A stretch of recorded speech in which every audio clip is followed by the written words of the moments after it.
Nearly 600 years before Jesus was born, the prophet Jeremiah was placed into action by God. The purpose for his ministry was to get the people he loved, his nation, to stop their corruption, to change their patterns of behavior, and to move in the direction of God. It would turn out to be one of the most horrendous positions that anyone would ever want. First of all, Jeremiah was ridiculed, harassed, abused for suggesting that his nation needed to change directions or face death. Second, he had to watch his words materialize and witness his people suffering and murders at the hands of the Babylonians. And then third, when the onslaught was over, he was separated from the survivors who were taken off to Babylon into slavery, while he stayed back into the city of ruins, smoke billowing from the rubble, disfigured bodies lying around, some unrecognizable, nowhere to lay his head. His emotions were uncontrollable. All he could do was squat in the middle of the city and bury his head in his hands and weep.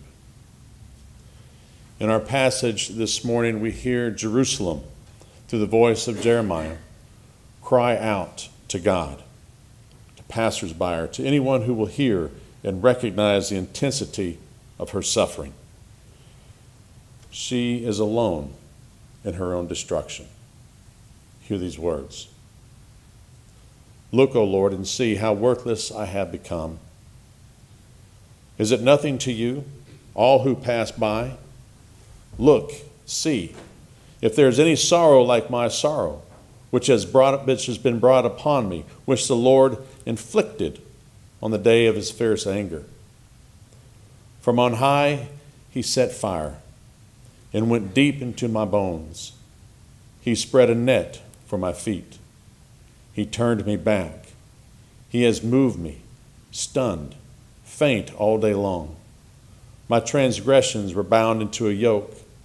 By his hand they were fastened together, his weight on my neck, sapping my strength. The Lord handed me over to those whom I cannot withstand. The Lord has rejected all my warriors in the midst of me. He proclaimed a time against me to crush my young men.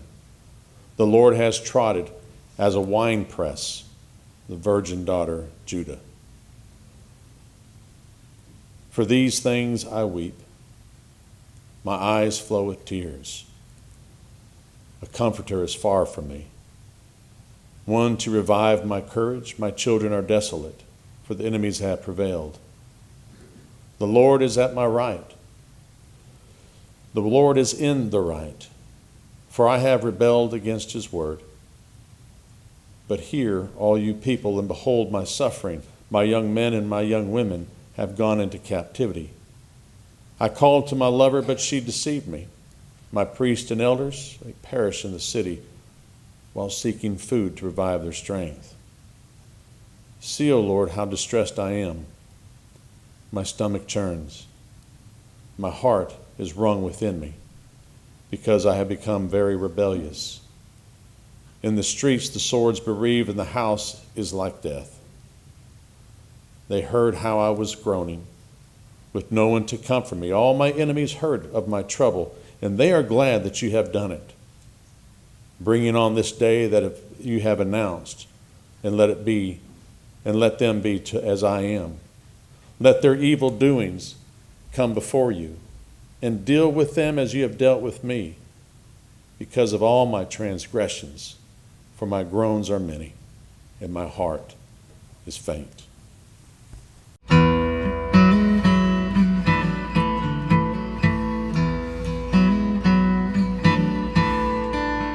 In the reading that Danny just read for us, we hear personification of Jerusalem, of daughter Zion, as she is lamenting the total destruction of the city and everything that the people have held dear. See, it wasn't just the destruction of a city, of a collection of buildings and walls. It was the destruction of everything the people were. The city of Jerusalem housed the temple where God resided. It's walls were strong and protected the city from invaders. The buildings housed the people.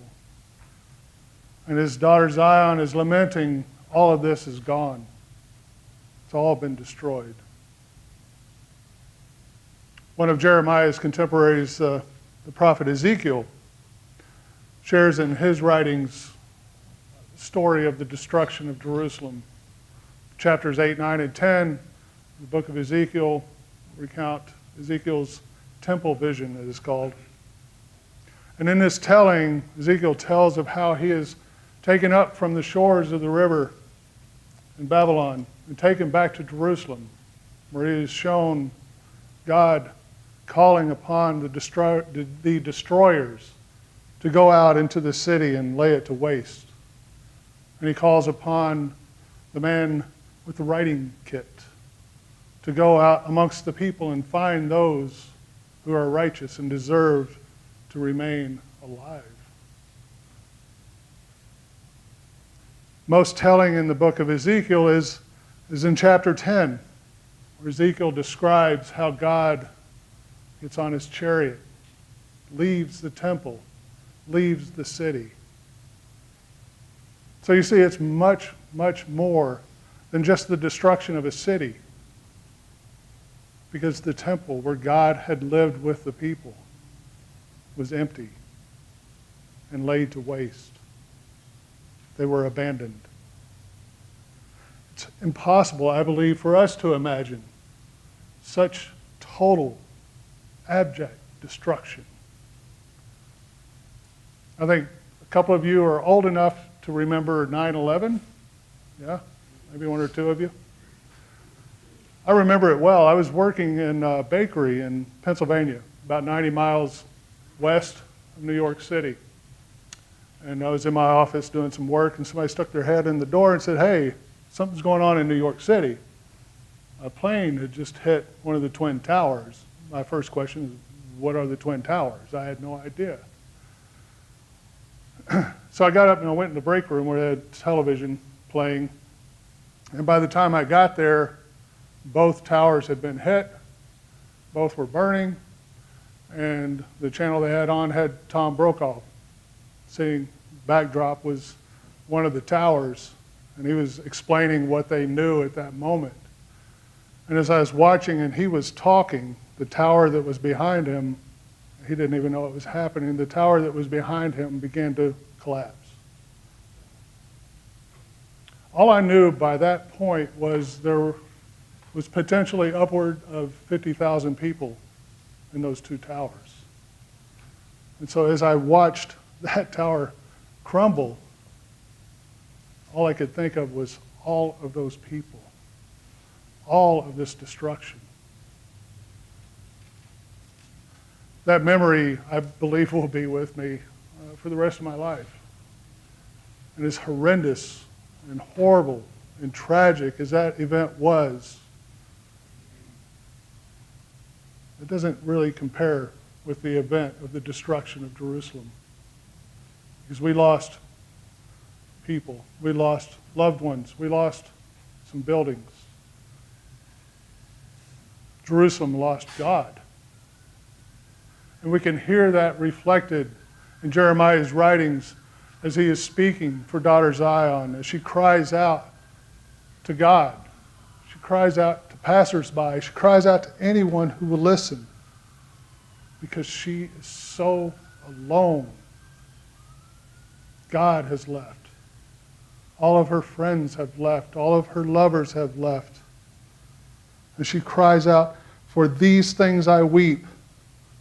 My eyes flow with tears, for a comforter is far from me."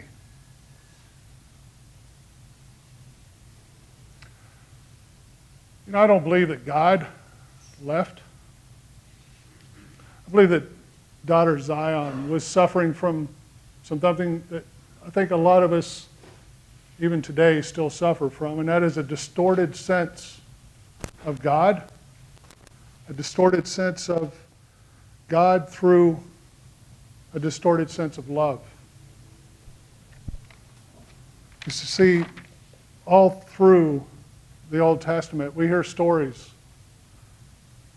We hear stories of how the people of Israel did well and prospered, how they obeyed God's commands and they prospered and great things happened, cities were built. And then they turned from God and they started doing things that were against God's law and were punished. And then they would repent and begin doing God's will again, and things would prosper again. And we keep going through these cycles. In the book of Joshua, we hear a good example of how great things are when we follow God's command. The people go into the promised land and they conquer the land with no problems because they are with God and God is with them because they're doing the right things. And then the very next book, the book of Judges, shows a completely different story where they begin to ignore God and begin to go off and do their own thing, and God punishes. So it's this distorted sense of what love is that I believe shaped the perception of who God is. A lot of us today kind of struggle with this idea of the God of the Old Testament and the God of the New Testament. The God of the Old Testament, the vengeful, watchful God who is waiting for us to mess up so he can punish, or waiting for us to do well so he can reward, compared to the God of the New Testament who is love. It's as if somewhere between the Old and the New Testament a switch was flipped and all of a sudden God became rainbows and unicorns. Everything's happy. I don't think that's what happened. I don't think God changed. I think we changed. If you have a story that is so significant in your life that you can mark that moment in your life as the changing point, where you became who you are to be, where you became who God created you to be, where your life changed so much for the better that it is a clear demarcation between what was and what is, I have a way you can share that. Because it is important that we share these stories. And the way to share it is really simple to remember. You tell people what it was like, you tell them what happened, and you explain to them what it's like now. 3 easy points. My story can be told in this manner quite well. You see, for a large part of my life, I was like daughter Zion. For a large part of my life, I felt worthless. I felt alone in crowds. I felt less than. And I was quite certain that if God even knew I existed, he was pretty mad. I had a very distorted sense of God, a very distorted sense of love. But then something happened. I reached a point in my life where I decided, this can't be right. There has to be something better, something more. So I became willing to be willing to believe. Wasn't quite ready to be willing to believe, but I was willing to be willing to believe. And I started listening. And then I became willing. And I kept listening, and then I believed. I began to believe what you have taught. I began to believe that this God that you speak of, that this God of mercy and grace and love could actually forgive me. That this God of love could call me just as the Father called the prodigal son. I began to believe that. And as I did, things changed. They changed within me. I began to understand who God is. I began to understand that God is one to be revered, not feared. That God is one to confide in, not hide from. I began to believe these things. And as I did, my life changed. I began to understand and feel the love of God through people like you, through fellow followers of Christ who have experienced the same love. And now I am not alone in a crowd. I'm not alone when I'm alone. I have a sense of God's presence with me. But that's my story. What about the story of the people of God? I think their story is kind of similar to mine. I think that when we look at the history of the people of God and we hear these stories like the lament of the daughter of Zion, or the daughter Zion, we can hear the same sentiments, the same distorted perception of God and love that I had. And you really can't blame us. When things would go well, surely I'm doing good things and God is showing favor. And when things go bad, surely I have really messed up and God is angry and is going to punish me. So you really can't blame us for having that distorted view. So that's what it was like. So what happened? Did God change? No. I believe that God changed us in a singular event that we will celebrate a week from today. I believe that God changed us by choosing to be with us, to be us in this world, to come to us as a helpless child, to grow into a man who demonstrated God's love to us, who showed us what love looks like. God among us looked upon the woman at the well, not as a broken woman who had 5 marriages that failed, but as a child of God. And because Jesus so loved God, Jesus loved this child. Jesus showed us love when on the cross, those who were persecuting him, passing before him, cries out to the Father, forgive them, for they do not know what they are doing. I believe that is the change that happened. That is the what happened that happened. And so what is it like now? I look around this room and I see what it is like now. I see the love of God expressed through all that you do. I was busy working on this all week, so I didn't read the bulletin. Seth pointed out to me this morning, there's a thank you in there from Patsy Nelson. And that thank you for me expresses what it's like now. Patsy Nelson was someone who we helped during the church and community a couple weeks ago. A bunch of us went over there, no idea who she is, other than the fact that she is a child of God who needed help. So we took time, material, went over and helped her, and her expression of gratitude is what it's all about. We recognize a child of God. We love that child of God because we are in love with God. You see, it's so much different to be in love with God than it is to love God, in the sense that we don't do things for God to achieve reward. We don't do things for God to avoid punishment. We do things with God because we love God.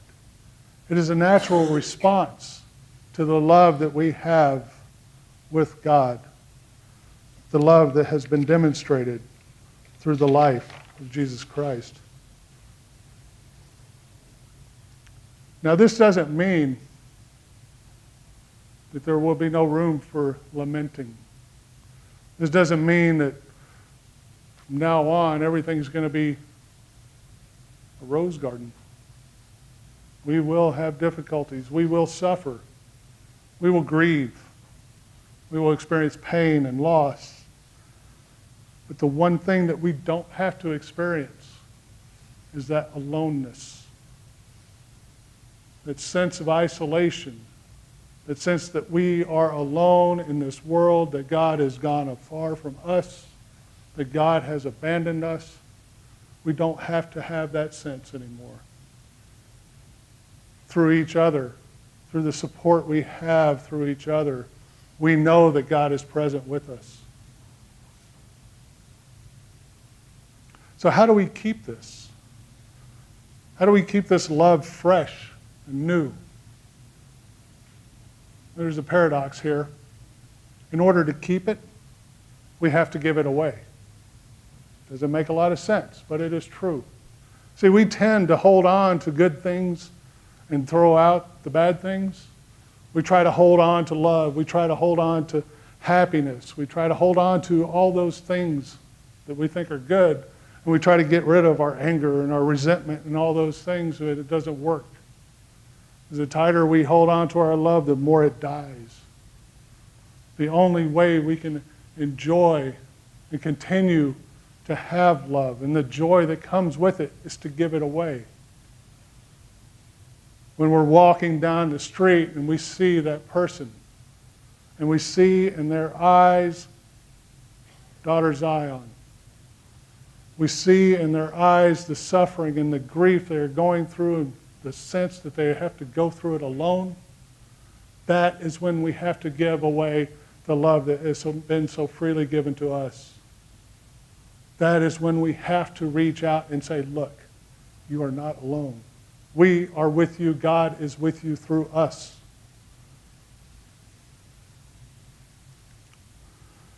So, next week we will celebrate. We will celebrate the birth of the Lord Jesus Christ. And I've struggled with this in the past, with the celebration of the birth of Christ and the whole Advent season and all that stuff. But now it makes more sense to me. I think that what happens when we celebrate the birth of Christ, we celebrate the renewal of the love that we have with God. We celebrate the renewal of the recognition that God is in the world with us, and through Christ, God is love in the world. And each and every week, we celebrate at this table. Each and every week, we remember that even though one of them among them would betray Jesus to his death, Jesus looked upon them all with love.